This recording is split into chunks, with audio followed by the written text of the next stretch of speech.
Tell me the day the love happened. It's an impossible question, right? But it's not that it doesn't exist, it's that it's much easier to prove over time, right?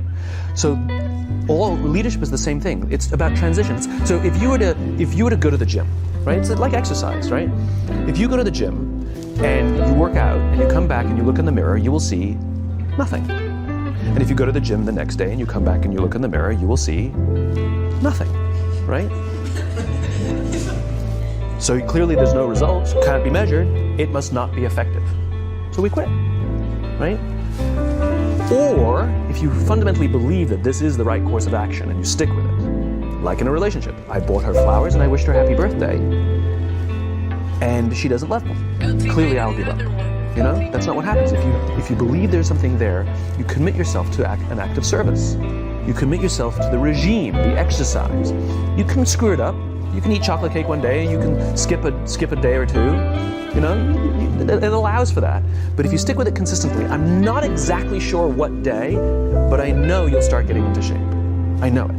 And the same with the relationship. It's not about the events. It's not about intensity. It's about consistency, right? You go to the dentist twice a year, your teeth will fall out. You have to brush your teeth every day for 2 minutes. What does brushing your teeth twice a day for 2 minutes do? Nothing. Unless you do it every day, twice a day for 2 minutes, right? It's the consistency. Going to the gym for 9 hours does not get you into shape. Working out every day for 20 minutes gets you into shape. So the problem is we treat leadership with intensity. We have a 2-day offsite, we invite a bunch of speakers, we give everybody a certificate. You're a leader, right? Those things are like going to the dentist. They're very important. They're good for reminding us or getting us back on track, learning new lessons. But it's the daily practice of all the monotonous, little, boring things like brushing your teeth that matter the most. She didn't fall in love with you because you remembered her birthday and bought her flowers on Valentine's Day. She fell in love with you because when you woke up in the morning, you said good morning to her before you checked your phone.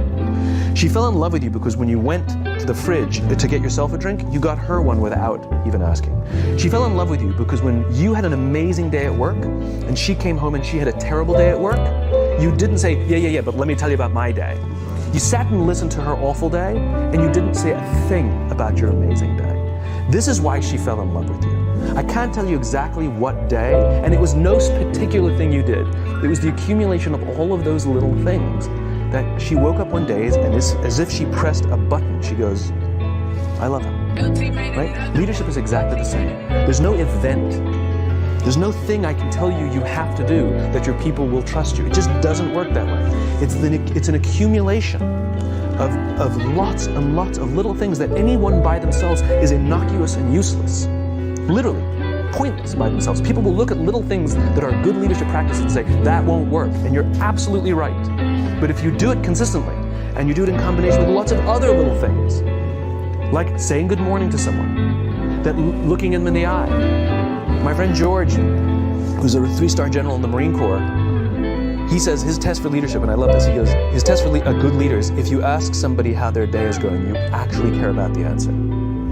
Right? The number of times we're walking to a meeting, we're rushing, we go, how are you? Not good, I gotta get to you later, I'm late for a meeting. If you ask the question, you were standing there and you were listening to the answer.